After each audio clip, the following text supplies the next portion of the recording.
ఎలాంటి పెంపు లేదని చెప్పారు. దీని మీద మీకు ఓకేనా? ఏంటి మీ మీటింగ్ ఏమైంది? మా చర్చలు మొత్తం కూడా విఫలం అయ్యాయని భావిస్తాము. అసలు చర్చలకని పిలిచారు, ఒక పర్సంటేజ్ విధానం చెప్పారు, కానీ దాన్ని అందరికీ ఇస్తే మేము అంగీకరిస్తామని చెప్పాం. కానీ వారు పర్సంటేజ్ ఇచ్చినట్టుగా ఇచ్చుకుంటూ ఫెడరేషన్ విభజించాలన్నట్టుగా పర్సంటేజ్ క్రియేట్ చేశారు. అది అసలు మేము ఒప్పుకోలేదు.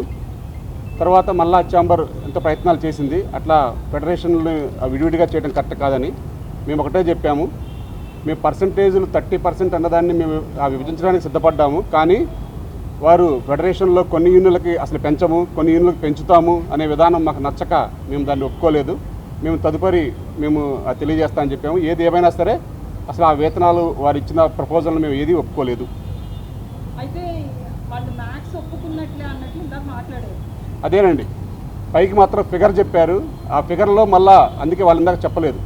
కొన్ని యూనియన్లు ఏదైతే 1500 లోపు 2000 లోపు ఉన్నవి మేము మాట్లాడతాం, కానీ ఆ పైన ఉన్న ఏది మాట్లాడము, ఏది పెంచము అన్నారు.